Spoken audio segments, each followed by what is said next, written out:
મેયરનો વિવાદ સામે આવ્યો છે, શું વાક્ય છે? અરે ભાઈ, આ કાંઈ નવીન નથી. રાજકોટ મહાનગરપાલિકામાં ભાજપનું શાસન છે ત્યારથી દરરોજ બને છે. પોતાના બનાવે છે, બીજાના બનાવે છે, ઉઘરાણા કરીને બનાવે છે, પોતે એનું મેનેજમેન્ટ કરે છે. તમે જ્યાં સુધી બાંધકામ બનાવી નાખો ત્યાં સુધીની જવાબદારી મારી, એવી જવાબદારી લઈને રાજકોટના કોર્પોરેટરો, આ તો મેયરનું આવ્યું છે, રાજકોટના કોર્પોરેટરો ને ભાજપના પદાધિકારીઓ સહિત તમામ લોકો આ કામ કરે છે. વર્ષોથી કરે. અમે કાયમ રાડો નાખીએ છીએ, બરાડા પાડીએ છીએ, પણ લોકોને સમજાતું નથી.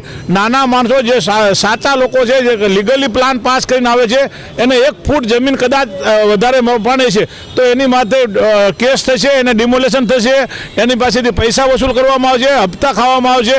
પરંતુ આ રાજકોટના પ્રથમ નાગરિક કહેવાય, મેયર કહેવાય, જેને આખા રાજકોટનું ધ્યાન પોતે રાખવું પડે, એની જગ્યાએ પોતે જો આવું ખરાબ કરતા હોય તો કરાવતા હોય એ યોગ્ય નથી. શું કાર્યવાહી થવી જોઈએ તેના મકાન?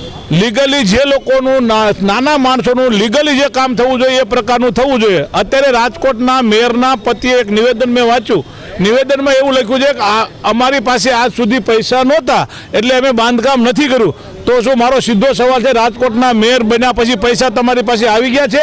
શેના પૈસા આવ્યા છે? અત્યારે બાપ દાદાની જમીનમાં તમે આજ સુધી બાંધકામ નથી કર્યું, હવે તમે બાંધકામ કરો છો, એનો અર્થ એ છે કે તમારી પાસે મેયર બન્યા પછી પૈસા પણ આવી ગયા છે અને સત્તા પણ આવી ગઈ છે.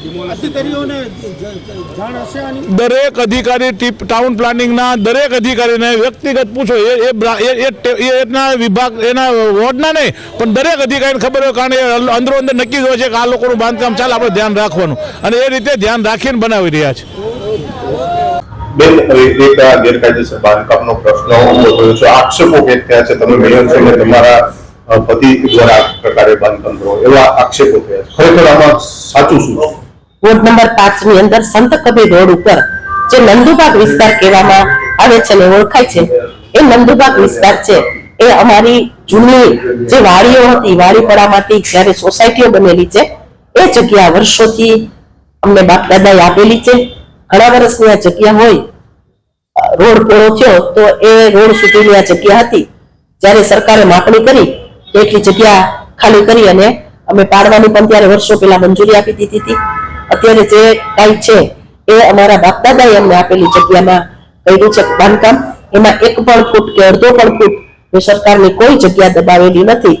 અને જે કાંઈ બાંધકામ છે એ તમે પણ જોઈ શકો છો. તમે પણ ત્યાં ગયા હતા. હું એક મેયર છું, તો મેયર તરીકે હું પણ મારા 55 વારના સૂચિતના મકાનમાં હું રહું છું. મેં રાજકોટની અંદર પણ અનલીગલી બાંધકામમાં ક્યાંય પણ મેં નોટિસ આપેલી નથી. એટલે સંત કબીર રોડ ઉપરનું બાંધકામમાં જે જગ્યા છે એ અમારી વારસાઈ આપેલી જગ્યા, એમાં અમે બાંધકામ કરીએ. પ્રક્રિયાની અંદર ચાલુ છે અત્યારે. મેં કોઈ ખોટું કર્યું નથી. મૂળ જગ્યા છે એ અમારા વર્ષોથી બધાને, આજુબાજુના વિસ્તારવાળાને પણ ખબર છે. આપ તમે ત્યાં પૂછીને પણ આવેલા છો. એ જગ્યા વર્ષોથી અમારી બોલે છે અને દસ્તાવેજની અંદર, કાચા દસ્તાવેજમાં પણ એના નામ બોલે છે. નિયમથી બેન એવો હોય છે કે સૂચિતમાં બાંધકામ, નવું બાંધકામ ન કરી શકીએ, પણ આ નવું બાંધકામ થઈ રહ્યું છે. કોર્પોરેશન જે આદેશ આપશે એ આદેશ પ્રમાણે અમે રહેશું. મેં ખોટું કર્યું નથી, હું ગર્વથી કહું છું. આ એક મોટો પરિવાર છે, આપણો પોતાનો પરિવાર હોય એમાં પણ ક્યાંક બંદૂક મતદૂક જે કાંઈ હોય, અમે હું તો મોટા મનથી રહેવા વાળી છું, ભૂલી જવાનું. તમે જે આક્ષેપ કરતા હોય કોઈ વિશે તો હું એમાં પડવા માંગતી નથી, પણ આ જગ્યા છે એ મૂળ અમારી છે, પોતાની જગ્યા છે, અને એમાં બાંધકામ કર્યું છે. પણ કોર્પોરેશન જે આદેશ આપશે એ આદેશ પ્રમાણે કામ કરશે. હા, એ પ્રક્રિયા ચાલુ છે. મારા ઘરના બેંકની અંદર સર્વિસ કરે છે. કોઈ અનલીગલી ખોટું કામ કરીને મેં આ બાંધકામ કર્યું નથી. લોન લઈને આ બાંધકામ કરેલું છે.